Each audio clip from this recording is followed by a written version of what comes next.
In this video, I'm going to give you one powerful exercise to help you feel more confident and get over stage fright whenever you're doing a speaking engagement, or maybe if you're being interviewed, or if you're doing a live stream.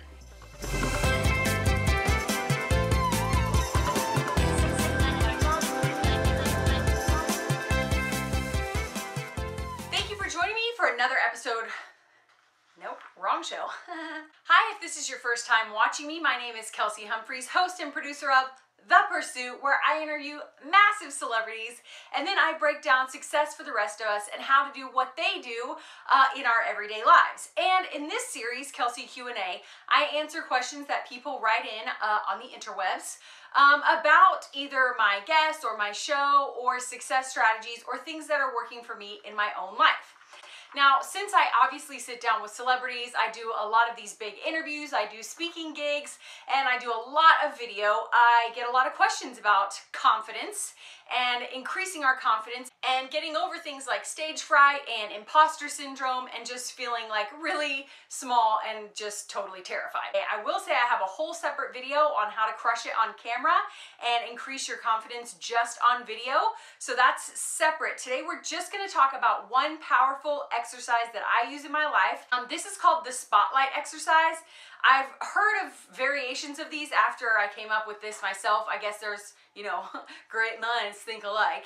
So this may not be the first time you've heard about this, and I wrote about it, but I've added something new this time. So definitely stick with me if you've heard something similar to this before. Okay, so you're about to go on a live stream, you're about to be interviewed, you are about to post your first, YouTube video, or you're gonna post a really vulnerable piece of content, or you're gonna speak on stage in front of people, or do a workshop, or you're gonna be on a live seminar, live webinar with someone, something like that, okay?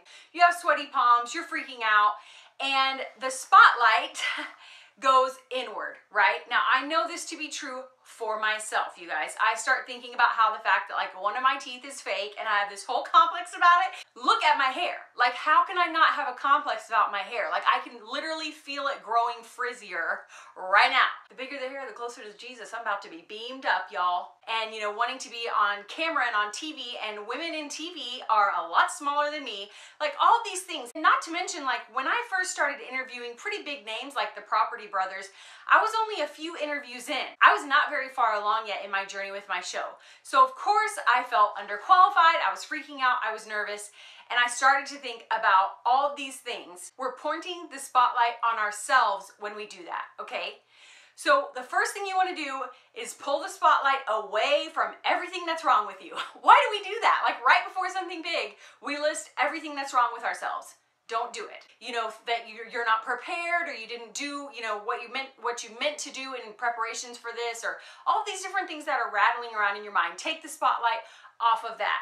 Then next, we put the spotlight onto the role that we're filling. So the spotlight moves away from our deepest, darkest insecurities, okay, to the role that we're filling. So maybe you're being interviewed on a podcast about motherhood.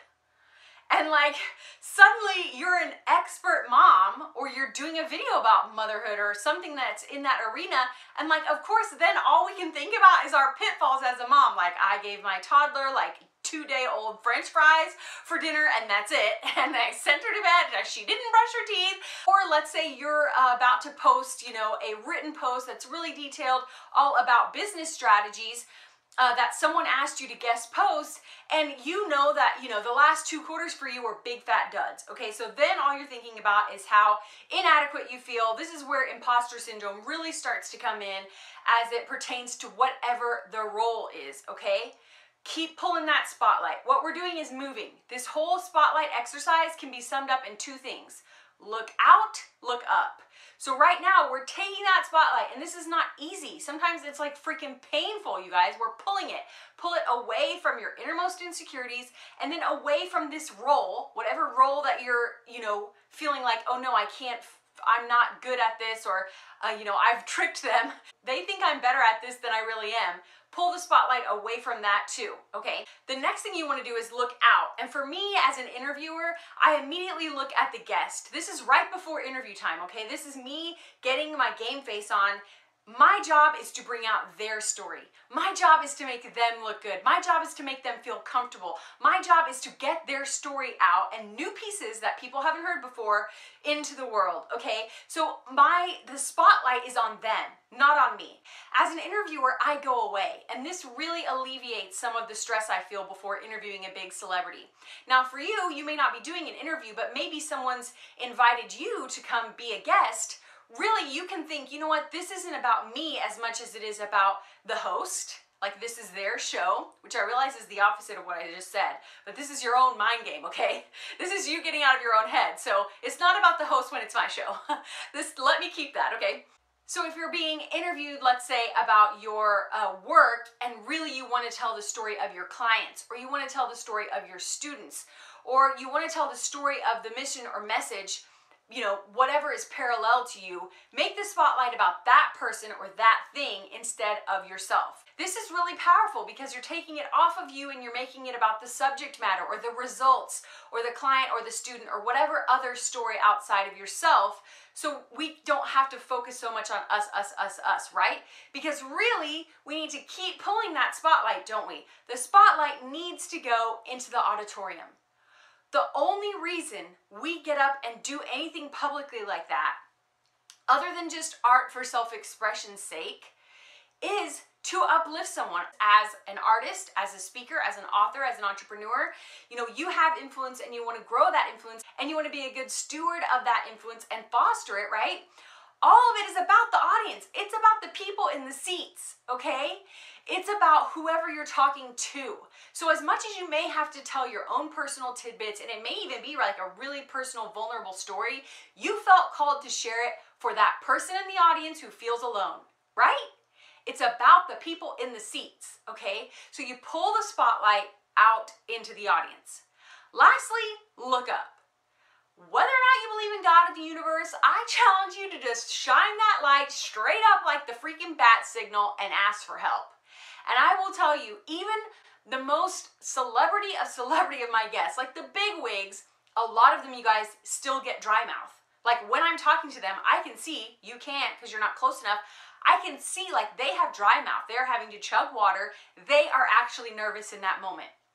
And I know, I've heard some of them talk about it, and I can see it happening, that as they take the focus off themselves and out onto the people, onto who they're talking about, and then most of them go up.